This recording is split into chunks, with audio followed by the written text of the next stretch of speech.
हरे कृष्ण नमो विष्णुपादाय कृष्ण पृष्ठाय भूतले श्रीमते भक्ति वेदांत स्वामी निति नामिने नमस्ते सारस्वते देवे गौरवाणी प्रचारिणे निर्विशेष शून्यवादी पाश्चात्य देशतारिणे। आसছে জয়া একাদশী, মাঘ মাসের শুক্লপক্ষের জয়া একাদশী। মাধব তিথি ভক্তি জননী যতনে পালন করি, কৃষ্ণ বসতি বসতি বলি পরম আদরে বরি।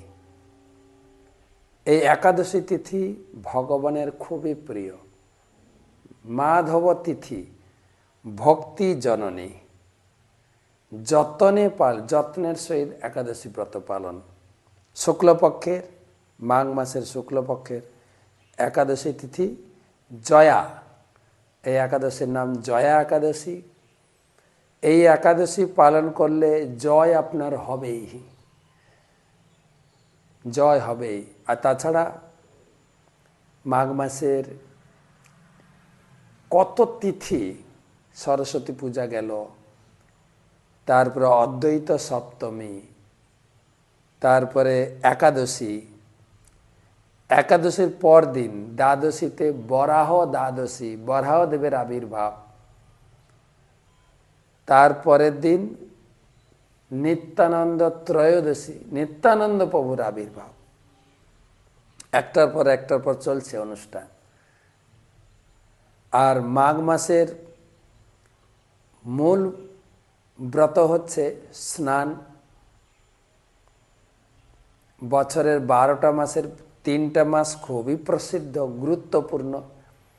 বৈশাখ মাসে জলদান, কার্তিক মাসে দীপদান, আর মাঘ মাসে তীর্থে গিয়ে স্নান। আপনার আশেপাশে গঙ্গা নদী, যমুনা নদী বা যে কোনো নদীতে গিয়ে স্নান করেন। তারপরে প্রয়াগ, ত্রিবেণী সঙ্গম, গঙ্গা সাগর, এ সমস্ত জায়গায় স্নানের মাহাত্ম্য রয়েছে। তাই জয়া একাদশীতে ভোরে উঠে ব্রহ্ম মুহূর্তে উঠবেন, তীর্থে স্নান করুন। এখন যদি আশেপাশে তীর্থ না থাকে,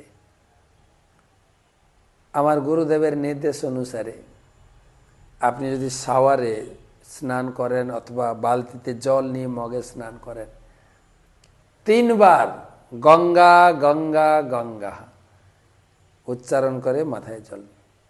আর না হলে আমরা যে ত্রিবেণী স্নানের মন্ত্র আপনাদের শিখিয়েছিলাম গত বছর, সেটা তো মনে থাকার কথা। ত্রিবেণীম মাধবম সোমম ভরদ্বাজম চ বাসকিম পরাগম তীর্থনায়কম। ত্রিবেণী মাধবম সোমম, এই ত্রিবেণী স্নান করে গঙ্গা যমুনা সরস্বতী বলে মাথায় জল। ত্রিবেণী মাধবম সোমম ভরদ্বাজ চুম্বাস বন্দে অক্ষবটম শেষম প্রয়াগম তীর্থনায়ক। সমস্ত তীর্থের নায়ক গঙ্গা যমুনা সরস্বতীর জল মাথায় পড়বে। স্নান করবেন, শুদ্ধ বস্ত্র তিলক আদি করে আচমন করে ভগবানের মঙ্গলারতি, ভগবানকে আরতি করে সংকল্প করুন। সূর্য উদয়ের আগে সংকল্প করবেন। সংকল্প মন্ত্র খুবই সোজা, কিন্তু সংকল্প মন্ত্র আগের দিন করতেও পারেন, আর সকালে সূর্য উদয়ের আগে করবেন। সূর্য উদয়ের আগে ওম বিষ্ণু ওম তৎসদ্য। মাঘ মাসে শুক্লপক্ষে একাদশী তিথৌ নাম বলবেন, নিজের নাম, নিজের গোত্র উচ্চারণ করবেন।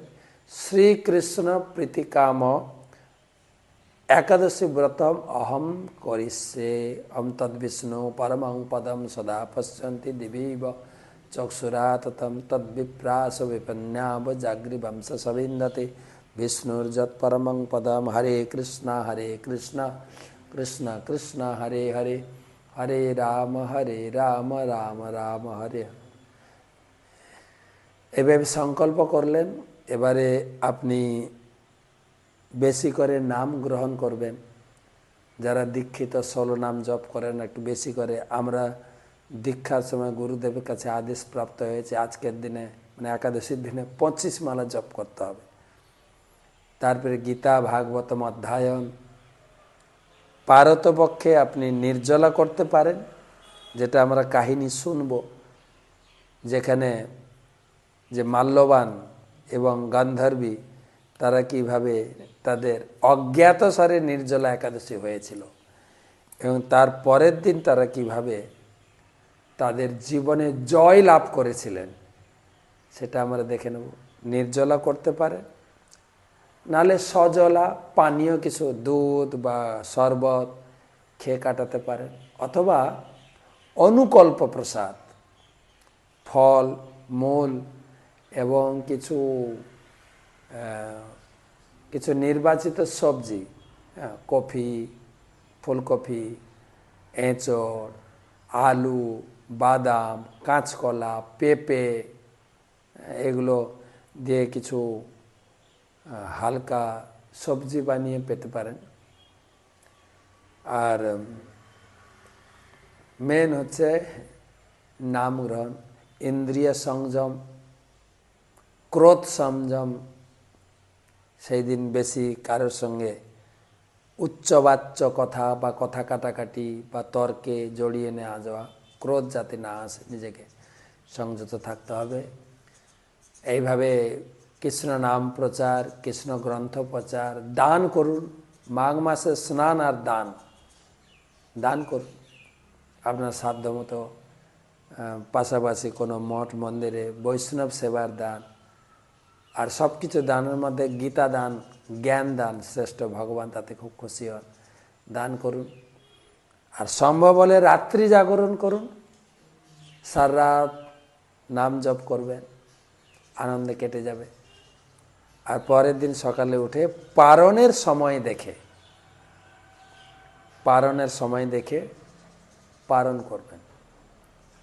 যদি খুব কম সময় থাকে তাহলে একদানা জগন্নাথের নির্মল প্রসাদ খেয়ে ব্রত সম্পূর্ণ করুন, না হলে রান্না করে ভগবানকে ভোগ দেবেন, দিয়ে পাশাপাশি আপনার পরিচিত কোনো বৈষ্ণবকে ডেকে ভোজন দেবেন এবং তাদের অনুমতি নিয়ে প্রসাদ পেয়ে ব্রত সম্পূর্ণ করবেন।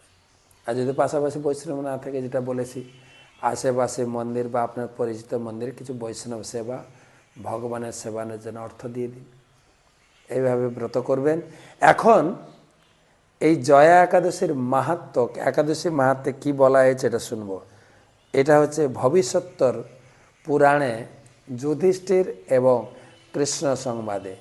যুধিষ্ঠির মহারাজ জিজ্ঞেস করছেন, হে কৃষ্ণ, হে জগৎপতি কৃষ্ণ আদিদেব, তুমি 4 প্রকার জীব সৃষ্টি করেছ, সেদজ, অন্ডজ, উদ্ভিজ, জরায়ুজ। এই সমস্ত 4 প্রকার জীবের মূল স্রষ্টা আপনি, আপনি জগৎ সৃষ্টি করেছেন। এখন আমি আপনার কাছে এই মাঘ মাসের শুক্লপক্ষের একাদশী মাহাত্ম্য শুনতে চাই, দয়া করে বলুন। কোন দেবতার পুজো করতে হয়, কিভাবে তিথি পালন করতে হয়।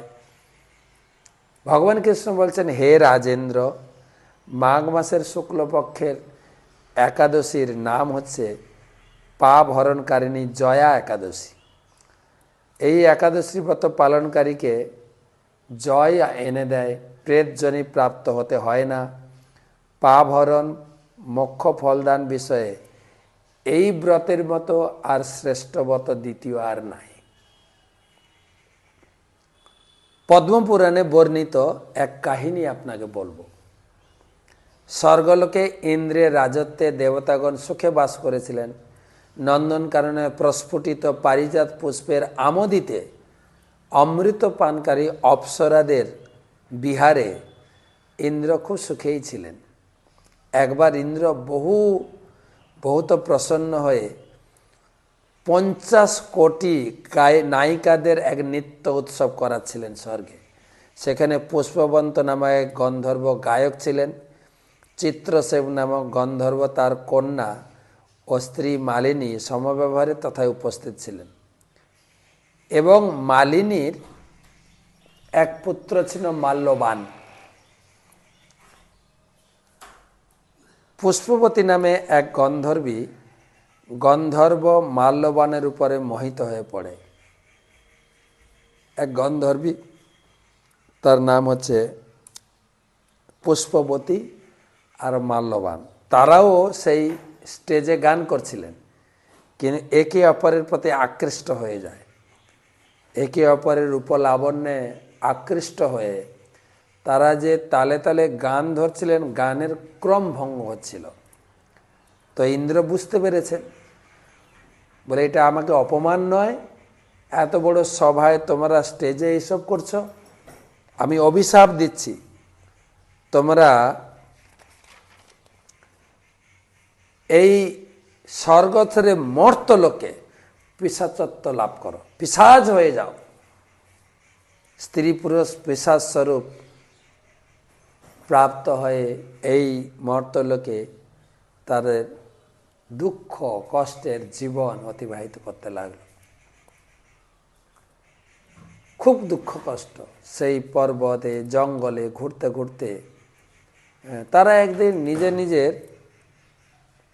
নিজের নিজের আত্মসমীক্ষায় প্রবৃত্ত হল, যে আমরা কি এমন পাপ করলাম যার ফলে আমাদের জীবনে এত কষ্ট, আমরা তো স্বর্গে ছিলাম। আর হতে হতে হঠাৎ ভাগ্যক্রমে মাঘ মাসের এই শুক্লপক্ষের শ্রেষ্ঠ প্রসিদ্ধা জয়া একাদশী উপস্থিত হলো। পিশাচিনী সেই পুষ্পবতী আর মাল্যবান, তারা নানা দুঃখের মধ্যে অভুক্ত।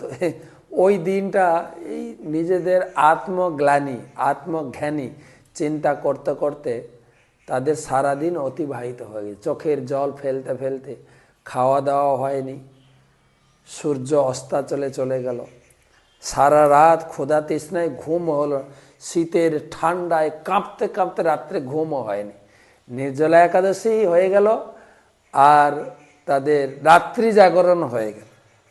আর সকালে সূর্য উদয় হতেই তারা আর জীবন ধারণ করতে পারল না, তারা মৃত্যুবরণ করল। না, ভুল বললাম, তারা মৃত্যুবরণ করেনি। তাদের সূর্য উদয় হতেই তাদের শরীর সমস্ত সেই পিশাচত্ব, সেই সাপগ্রস্ত শরীর থেকে মুক্ত হয়ে পুনরায় তারা সে আগের দৈব শরীর, দেবতা শরীর প্রাপ্ত হলো। পুষ্পবতী আর মাল্যবান দিয়ে তারা আনন্দে স্বর্গলোকে পৌঁছে স্বর্গরাজ ইন্দ্রকে প্রণাম করলেন। ইন্দ্র দেখে অবাক, কি ব্যাপার, তোমরা কি করে পাপ থেকে মুক্ত হলে, সাপ থেকে মুক্ত হলে? কোন ঠাকুর, কোন দেবতা, কোন ঋষি তোমাদের সেই পাপ থেকে মুক্ত করলেন? তখন তারা বললেন যে আমরা বিষ্ণুর প্রতি ভক্তিপরায়ণ সেই পবিত্রা জয়া একাদশীর প্রভাবে সাপ থেকে মুক্ত হয়েছি। আর এটা শুনে ইন্দ্র খুব খুশি হলেন। ইন্দ্র বললেন, তোমরা হরিবাসর ব্রত একাদশী করে তার কৃপা লাভ করেছ, তোমরা আমারও পূজ্য, তোমরা থাকো স্বর্গে, সুখে বাস করো। আর ভগবান কৃষ্ণ বলছেন, হে রাজন, এই কারণে একাদশী ব্রত তো সকলের করণীয়, সকলের করা উচিত।